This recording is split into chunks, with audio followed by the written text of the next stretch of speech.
ഹരിശ്രീ ഗണപതയേ നമ. അവിഘ്നമസ്തു. ഓം നമോ ഭഗവതേ വാസുദേവായ ശ്രീകൃഷ്ണ പരമാത്മനേ നമ. സർവഭക്തമക്കൾക്കും എൻ്റെ വിനിതമായ പ്രണാമം. ഇതിൽ കുറച്ച് മക്കളുണ്ട്. അവരുടെ പേരെന്ന് പറഞ്ഞാൽ ശ്രീലക്ഷ്മി, രാധ ശിവാനന്ദൻ, ഗീതാ നായർ, ബിജി ബിജു, താര മനോജ്, രുക്മിണി മോഹൻ. ഇവരൊക്കെ കുറച്ച് പേരെ ഇതിനകത്ത് പേര് തരുന്നുള്ളു. എനിക്ക് ഇതിപ്പം കുറച്ച് പേര് ഞാൻ ഇതിൻ്റെ വേറെ പേരുകൾ താഴോട്ട് നോക്കിയാൽ കാണാം. എത്രയും അടുത്തൊന്ന് നോക്കിയെന്നുള്ളതേ ഉള്ളൂ. എല്ലാ മക്കൾക്കും വേണ്ടി പ്രാർത്ഥിക്കുന്നു. എല്ലാവർക്കും നന്മയും സമാധാനവും ശാന്തിയും ഒക്കെ ഉണ്ടാകണം. ഓം ലോകാ സമസ്ത സുഖിനോ ഭവന്തു. നാരായണീയം ദശകം 38 കൃഷ്ണാവതാരമാണ്. നമ്മൾ 7 ശ്ലോകം വരെ വായിച്ചു. അതിൽ ഭഗവാൻ യഥാർത്ഥ ദിവ്യരൂപം, അതായത് ഭഗവാന്റെ യഥാർത്ഥ ദിവ്യരൂപം ബാലൻ്റെ രൂപത്തിൽ, ഒരു കുഞ്ഞു ബാലനെ പോലെ ഉള്ള രീതിയിൽ അവൻ ദിവ്യരൂപമായിട്ട് അവർക്ക് മാതാപിതാക്കളോട് കാര്യങ്ങളൊക്കെ പറഞ്ഞു ബോധ്യപ്പെടുത്തി എന്തൊക്കെയാണ് ഇനി വേണ്ടതെന്നെല്ലാം. അങ്ങനെ ആയിട്ട് മാതാവിൻ്റെ അപേക്ഷപ്രകാരം ദിവ്യരൂപം വെടിഞ്ഞിട്ട് പിന്നെ കുഞ്ഞായിട്ട് ശിശുരൂപം കൈക്കൊണ്ട് കിടന്ന് കാര്യങ്ങളെല്ലാം പറഞ്ഞു കൊടുത്തു. ഈ 3 ജന്മം അവരുടെ മകനായിട്ട് വന്ന കാര്യങ്ങളും വേണ്ടതൊക്കെ പറഞ്ഞു കൊടുത്തിട്ടാണ് ഭഗവാൻ വീണ്ടും അത് മനുഷ്യക്കുട്ടിയെ പോലെ അപ്പോൾ പ്രസവിച്ച കുഞ്ഞിനെ പോലെ യഥാർത്ഥ ദിവ്യരൂപം വെടിഞ്ഞ് മാറി. അതാണ് നമുക്കിനി 8ാമത്തെ ശ്ലോകം വായിക്കാം.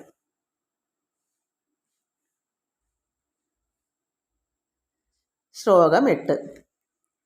തുൽ പ്രേരിതസ്തനു നന്ദതനുജയാതേ വ്യത്യാസം ആരചയിതും സഹി ശൂരസൂനു ത്വാം ഹസ്തയോർ അധൃത ചിത്തവിധാര്യം ആര്യർ അംഭോരുഹസ്ത കളകംസ കിശോരരമ്യം.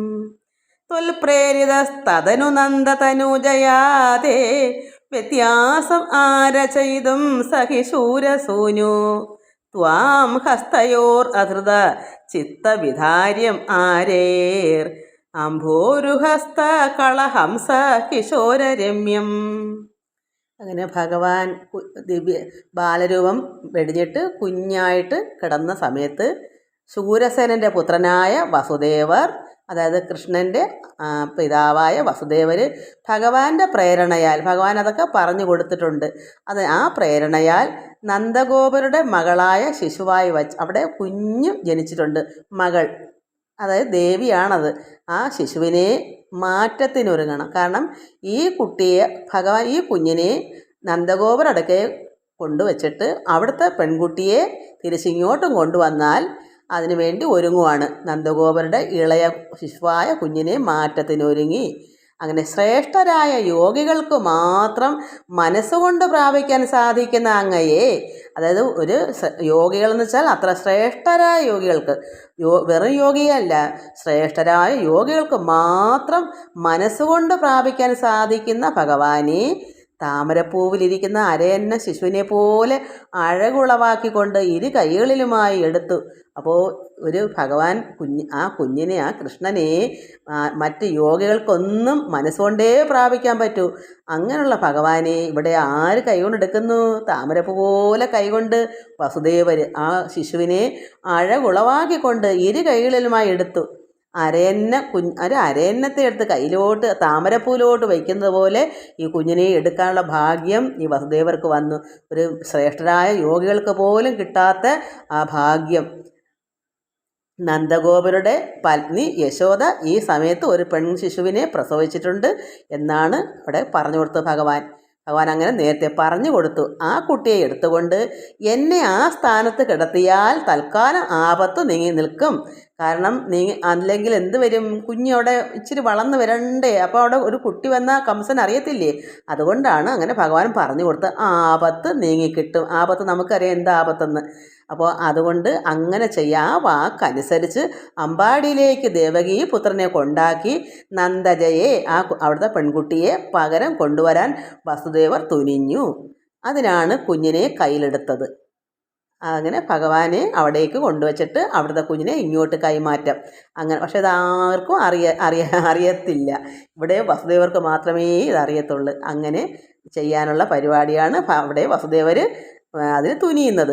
അതാണ് ഈ ശ്ലോകത്തിൽ. അപ്പോൾ ഭഗവാൻ തന്നെ പറഞ്ഞ എന്നെ അവിടെ കൊണ്ട് കിടത്തിയിട്ട് അവിടുത്തെ പെൺകുഞ്ഞിനെ നന്ദജയെ ഇവിടേക്ക് കൊണ്ടുവരുമ്പോൾ ആപത്ത് നീങ്ങിക്കിട്ടുമെന്ന് ഭഗവാൻ ബാലരൂപത്തിൽ ഒരു കുട്ടിയായിട്ട് ഭഗവാന്റെ ദിവ്യരൂപം കാട്ടി ഭഗവാൻ ഇതെല്ലാം വസുദേവരോട് പറഞ്ഞു കൊടുത്തിട്ടാണ് ആ ബാലരൂപം മാറിയിട്ട് കുഞ്ഞായി കിടക്കുന്നത്.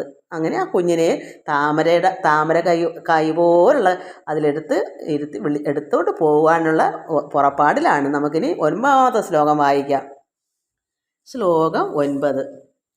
ജാതാ തഥാ പശുപസൽമനി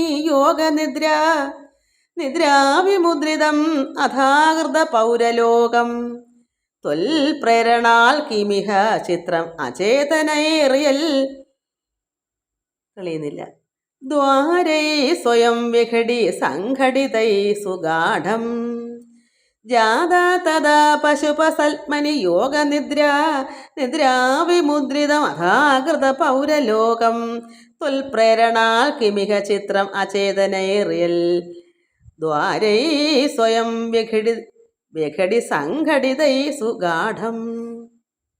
അങ്ങനെ കുഞ്ഞിനെ താമര പോലിരിക്കുന്ന കയ്യിൽ വസുദേവർ എടുത്ത് എന്നിട്ട് എന്താ സംഭവിച്ചത്? അനന്തരം എന്താ സംഭവിച്ചത്? വളരെ അതിശയകരമായ കാര്യമാണ് പിന്നെ സംഭവിക്കുന്നത്.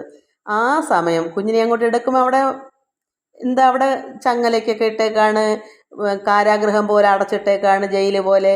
അപ്പോൾ അതെല്ലാം തുറന്ന് കിട്ടണ്ടായോ? അതുകൊണ്ട് അവിടെ അവിടെ വന്നത് സംഭവിച്ചത് വളരെ അതിശയകരമായ കാര്യമാണ്. ആ സമയം നിന്തിരുവടിയുടെ പ്രേരണയാൽ നന്ദഗേഹത്തിൽ അവതരിച്ച ആ യോഗമായ ദേവി പൗരന്മാരെ എല്ലാം തന്നെ ഗാഠനിദ്രയിലാഴ്ത്തി.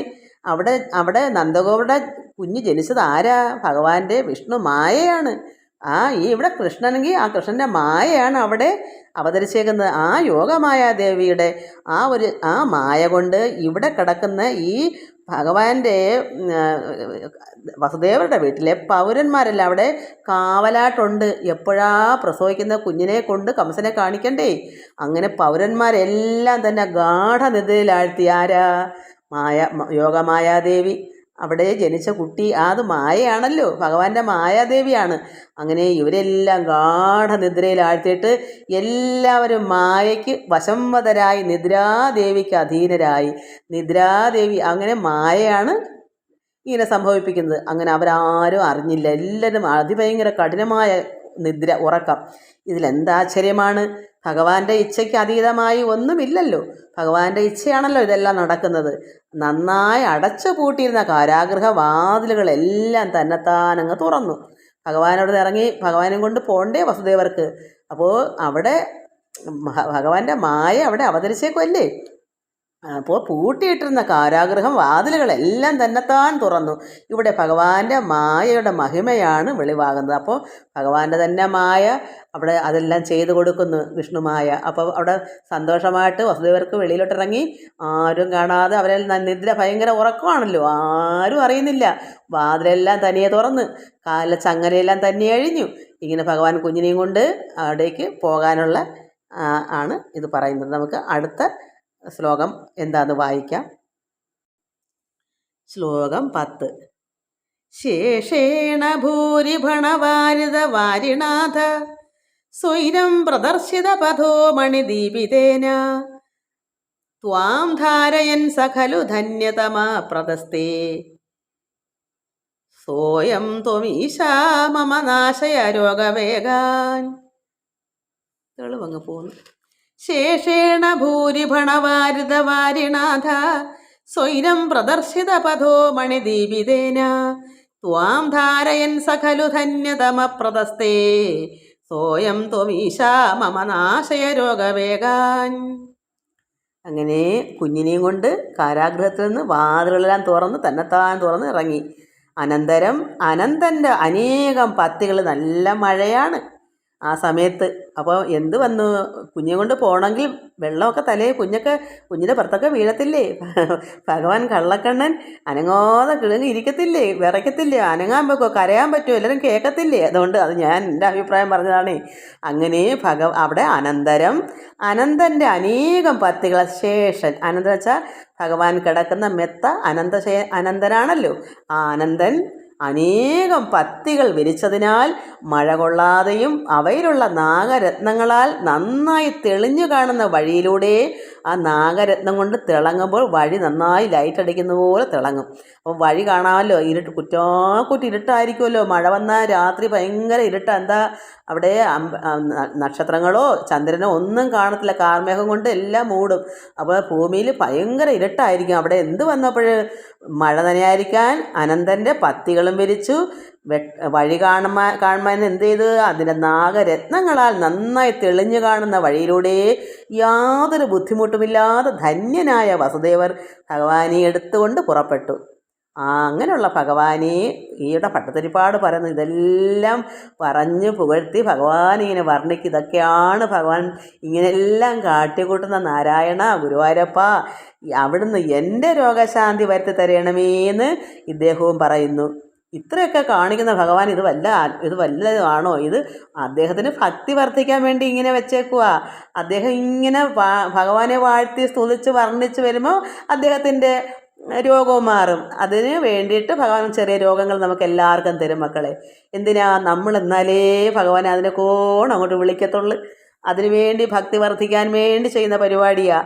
അതുകൊണ്ട് ഈ ഭട്ടതിരിപ്പാട് ഇങ്ങനെയെല്ലാം കാണിക്കുന്ന നാരായണ ഗുരുവായൂരപ്പ ഒരു മുട്ടില്ലാതെ ഒരു ബുദ്ധിമുട്ടില്ലാതെ ധന്യനായി അദ്ദേഹത്തിന് വഴിയും കാട്ടി വെട്ടം കൊടുത്തു.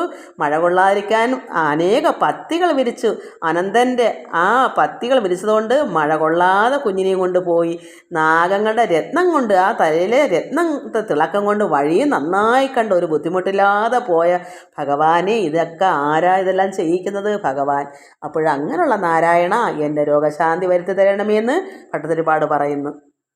നമുക്ക് അതിൻ്റെ ബാക്കി ഇവിടെ ചെന്ന് അവിടുത്തെ ബാക്കി അടുത്ത ദശകത്തിലാണ്. എല്ലാവർക്കും നമസ്കാരം. ഓം ലോകാ സമസ്ത സുഖിനോ ഭവന്തു സർവത്ര ഗോവിന്ദ നാമ സങ്കീർത്തനം. ഗോവിന്ദ ഗോവിന്ദ.